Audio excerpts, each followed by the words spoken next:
Kubernetes and GKE Part 33. This episode has 3 questions. For each question, take a moment to think through your own answer before I share a strong approach. Question 1. What is validating webhook? Here's a strong way to approach it.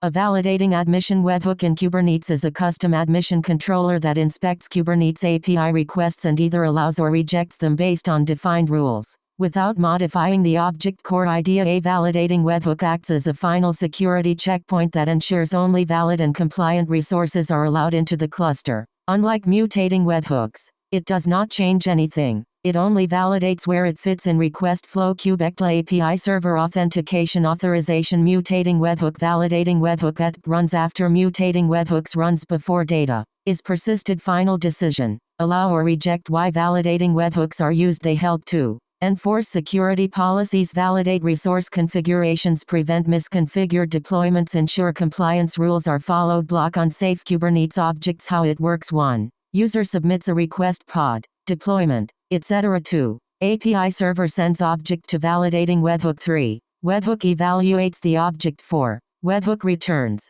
Allowed equals true, request proceeds. Allowed equals false, request rejected with message. Example use cases: 1. Security enforcement. Block privileged containers, prevent root user containers. 2. Resource validation, ensure CPU or memory limits are set, enforce minimum replicas. 3. Image policies, allow only trusted registries, e.g., company registry. 4. Naming or label rules, enforce required labels like team, NV. Example webhook configuration: API version, admission registration, K8SIO or V1 kind. Validating webhook configuration metadata, name. Example validating webhook. Webhooks name. Validate example.com client config. The exact commands and code are in the written question bank. Nice. Let's continue. Question 2. Explain API aggregation. Here's a strong way to approach it. API aggregation. API aggregation layer in Kubernetes is a mechanism that allows the Kubernetes API server to be extended by registering additional API servers under it, so they appear as part of the same Kubernetes API core idea. API aggregation lets Kubernetes expose new APIs as if they are native Kubernetes APIs, while actually forwarding requests to external services. It extends the Kubernetes API without modifying the core API server. Why API aggregation is used: it helps to extend Kubernetes functionality without changing core code, add custom APIs, metrics, monitoring, storage, ML, etc. Keep Kubernetes modular and extensible. Separate core API from extended services where it fits in architecture. Kubectl API server API aggregation layer extension. API server response. Core API server acts as a proxy. Requests are forwarded to registered API servers. How it works: 1. A user requests a custom API, e.g., or APIs or custom example.com or v1. 2. Kubernetes API server checks API service registration. 3. Request is forwarded to external API server. 4. External server processes request. 5. Response is returned through Kubernetes API server key component. API service. An API service object registers an external API server. Example API version, API registration, K8SIO or V1 kind. API service metadata, name, V1 custom metrics, K8SIO spec, service. The exact commands and code are in the written question bank. Great. Moving on. Question 3. What is Kubestate metrics? Here's a strong way to approach it.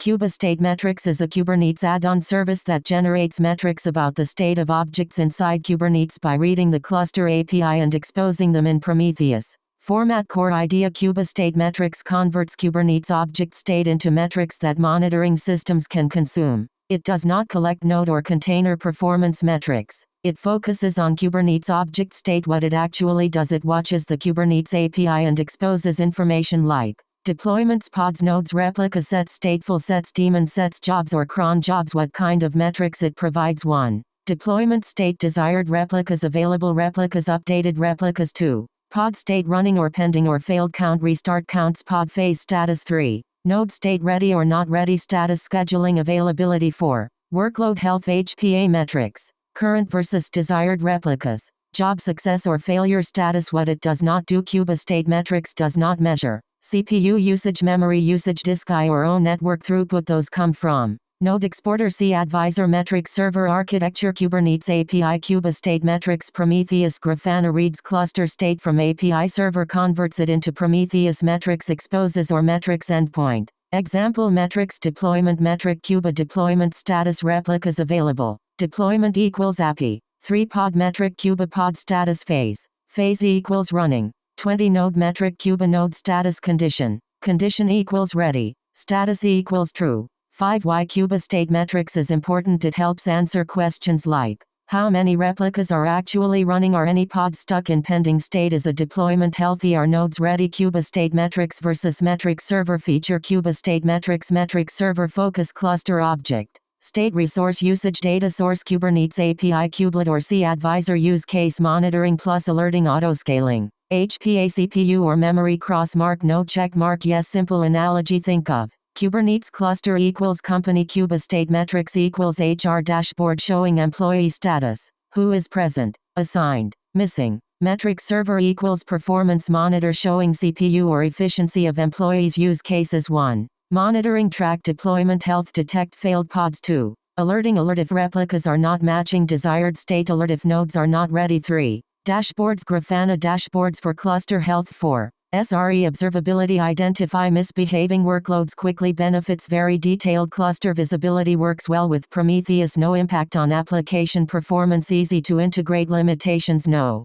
runtime performance metrics can generate large metric volumes in big clusters, requires Prometheus to be useful. Interview ready definition. Kuba state metrics is a Kubernetes component that exposes cluster object state information, such as deployments, pods, nodes, and replicas in Prometheus-compatible metrics format by querying the Kubernetes API server, enabling monitoring and alerting based on the desired and actual state of cluster resources.